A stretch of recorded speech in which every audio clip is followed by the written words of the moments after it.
ફરી એકવાર America Iran પર વિધ્વંસક હુમલો કરી દેશે। રાષ્ટ્ર માટે મારે વ્હાઇટ હાઉસમાં રહેવું જરૂરી છે। હું બેઠકોમાં વ્યસ્ત છું, એટલે હું આ લગ્ન પ્રસંગમાં પરિવારનો જે પ્રસંગ છે એમાં હાજરી નહીં આપી શકું। આ તો એક મોટી વાત છે। વ્હાઇટ હાઉસની અંદર ડોનાલ્ડ ટ્રમ્પ બેઠકો કરી રહ્યા છે અને બેઠકો પછી કોઈ મોટો નિર્ણય લેવાય તેવી સંભાવનાઓ છે। છઠ્ઠા ભાગમાં ઈરાન પર સૌથી મોટો હુમલો થઈ શકે એ માટે સૈન્ય તૈયારીઓ પણ અમેરિકાની ચાલુ છે। સમાધાનના પ્રયાસોનું ફળ ન મળતા અમેરિકાનું ધૈર્ય ખૂટ્યું। પરિવાર સાથે રહેવું છે પણ વ્હાઇટ હાઉસ છોડી શકું તેમ નથી, આવી વાત એ પોતાની પોસ્ટમાં અમેરિકી પ્રમુખે કરી છે। હજુ સુધી તમે અમારી ચેનલને સબસ્ક્રાઇબ નથી કરી તો અત્યારે જ ન્યૂઝરૂમ ગુજરાતને સબસ્ક્રાઇબ કરો, ફેસબુક અને ઇન્સ્ટાગ્રામ પર ફોલો કરો।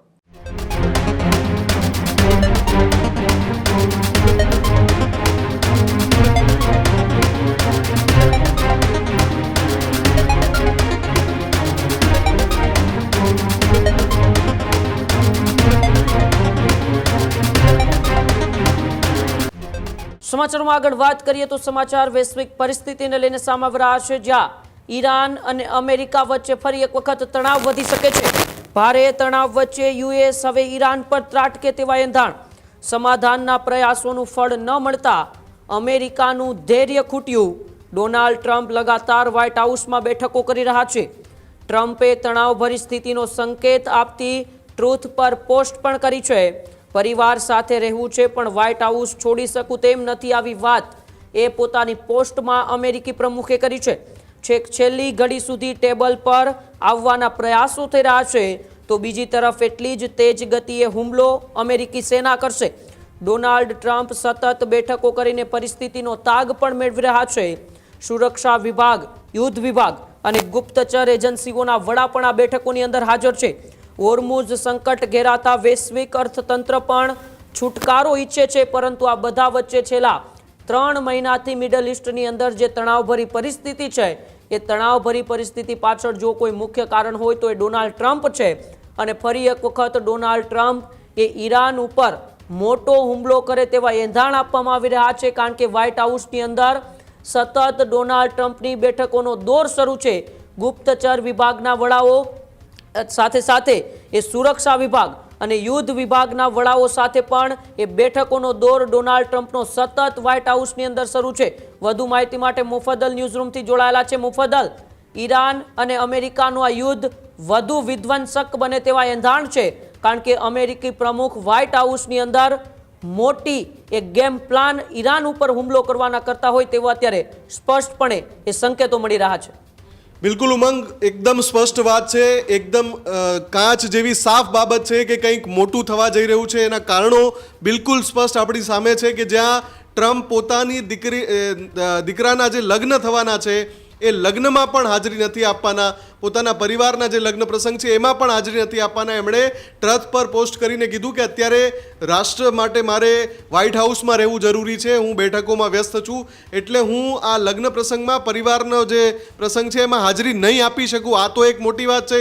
એ સિવાય અમેરિકાના તમામ જે ટોચના સૈન્ય અધિકારીઓ છે એની તાત્કાલિક રજા રદ કરી દેવામાં આવી છે અને જે સુરક્ષા વિભાગ છે, યુદ્ધ વિભાગ છે, ગુપ્તચર વિભાગ છે, એના તમામ વડાઓને વ્હાઇટ હાઉસમાં વોશિંગ્ટન બોલાવી લેવાયા છે। એટલે આ તમામ હલચલોનો જો સરવાળો કરીએ તો એક વાત નિશ્ચિત છે કે કંઈક મોટું થવા જઈ રહ્યું છે। બહુ જલ્દી મોટા અપડેટ આવી શકે છે। લગાતાર વ્હાઇટ હાઉસની અંદર ડોનાલ્ડ ટ્રમ્પ બેઠકો કરી રહ્યા છે અને બેઠકો પછી કોઈ મોટો નિર્ણય લેવાય તેવી સંભાવનાઓ છે। હું આની સાથે વાત ઉમેરી દઉં કે બે તરફી પ્રયાસો ચાલુ છે। એક તરફ સમાધાનના ટેબલ પર લાવવા માટે બંને પક્ષકારોને પ્રયાસો ચાલુ છે, બીજી તરફ જેવો આદેશ છૂટે ઘડીના છઠ્ઠા ભાગમાં ઈરાન પર સૌથી મોટો હુમલો થઈ શકે એ માટે સૈન્ય તૈયારીઓ પણ અમેરિકાની ચાલુ છે અને મોટી જે સૈન્ય હલચલ છે એના સંકેતો મળી રહ્યા છે, કેમ કે એક નહીં અનેક એવા અપડેટ્સ છે જેનાથી લાગી રહ્યું છે કે કંઈક મોટું થવા જઈ રહ્યું છે અને એનો નિર્ણય લેવાની તૈયારીઓ થઈ રહી છે। ટ્રમ્પ એમાં સતત વ્યસ્ત છે. ટ્રમ્પ ટ્રક પર પણ પોસ્ટ મૂકીને કહી રહ્યા છે અને આ વખતે એમણે ઈરાનનું નામ નથી લખ્યું એટલે કે હલચલ મોટી થઈ રહી છે, પણ એ પોસ્ટમાં એમણે કહ્યું છે કે મારે અત્યારે વોશિંગ્ટનમાં રહેવું જરૂરી છે. બીજી બાજુ જે અહેવાલો આવી રહ્યા છે કે સૈન્યના તમામ ટોચના અધિકારીઓની રજા રદ કરી દેવાય, તાત્કાલિક એમને એમનું જે ફરજ પરની સ્થળ છે ત્યાં પહોંચવા માટે આદેશ કરાયા છે.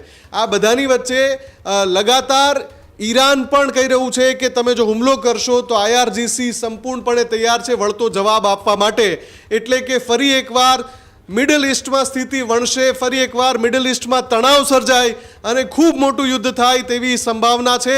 આપણે આશા રાખીએ કે આવું કશું જ ના થાય, પહેલાં સમાધાનના ટેબલ પર આવે, કેમ કે આનાથી આખી દુનિયાને સમસ્યા છે, આખી દુનિયાને તકલીફ છે. વૈશ્વિક અર્થતંત્ર કટોકટીની અંદર કટોકટીની ગર્તામાં ધકેલાઈ રહ્યું છે અને આ સમજાવવાવાળું ટ્રમ્પને કોઈ નથી અને એટલા માટે જ ટ્રમ્પ મનસ્વી નિર્ણયો કરી રહ્યા છે. છેક છેલ્લી ઘડી સુધી સમાધાનના પ્રયાસોમાં પણ કોઈ પરિણામ નથી મળી રહ્યું. ઈરાન એટલે કે તહેરાન જે ઈરાનની રાજધાની છે ત્યાં પણ મોટી માત્રામાં હલચલ જોવા મળી રહી છે. ત્યાં પણ બેઠકોનો દોર લગાતાર ચાલુ છે. પાકિસ્તાનના જે મંત્રી છે એ પણ તહેરાનમાં છેલ્લા એક સપ્તાહમાં 2 વાર પહોંચ્યા હતા, એટલે ત્યાં પણ લગાતાર બેઠકો ચાલુ છે. બેકડોર ચેનલથી સમાધાન માટેનો મુસદ્દો તૈયાર કરવાની વાત છે, કેમ કે એક ડ્રાફ્ટ રેડી થાય જેના પર પછી બંને દેશો બેઠે કે ચલો પોઈન્ટ 1 હવે આમાં તમારો પક્ષ કહો અને અમારો પક્ષ આ છે. એ રીતનો મુસદ્દો જ તૈયાર નથી થઈ રહ્યો અને એટલા માટે જેમ સમય પસાર થઈ રહ્યો છે એમ આ ચિંતા ઘેરી બનતી જઈ રહી છે કે શું ફરી એકવાર અમેરિકા ઈરાન પર વિધ્વંસક હુમલો કરી દેશે. આમાં આપણે એ ના ભૂલવું જોઈએ કે ઇઝરાયેલે પણ દબાણ ખૂબ વધાર્યું છે અમેરિકા પર. નેતન્યાહુએ ફોન કરીને ટ્રમ્પને કહ્યું છે કે ઈરાન પર હુમલા ચાલુ કરી દો, હવે આટલો બધો સમય આપવાની જરૂર નથી. એવા સમયે કે જ્યારે ઈરાનનો એક જે રિપોર્ટ આવી રહ્યો છે કે ઈરાને ફરી એકવાર ડ્રોનનું ઉત્પાદન ખૂબ વધારી દીધું છે, મિસાઇલનું ઉત્પાદન ખૂબ વધારી દીધું છે, પોતાના તમામ લોન્ચ પેડ છે એ સજ્જ કરી દીધા છે, મિસાઇલ તૈયાર કરવાના કારખાના છે એને પણ ફરીથી ઊભા કરી દીધા છે. ઈરાન પોતાની સૈન્ય ક્ષમતાને ફરી 80% સુધી લઈ આવ્યું છે, એટલે એ ચિંતા વધી રહી છે અને એવા સમયે અમેરિકા આક્રમક પગલું ભરે તો નવાઈ નહીં. ઉમંગ જી બિલકુલ, આભાર મુફદ્દલ અમારી સાથે જોડાવા બદલ અને માહિતી બદલ. હજુ સુધી તમે અમારી ચેનલને સબસ્ક્રાઇબ નથી કરી તો અત્યારે જ ન્યૂઝરૂમ ગુજરાતને સબસ્ક્રાઇબ કરો, ફેસબુક અને ઇન્સ્ટાગ્રામ પર ફોલો કરો.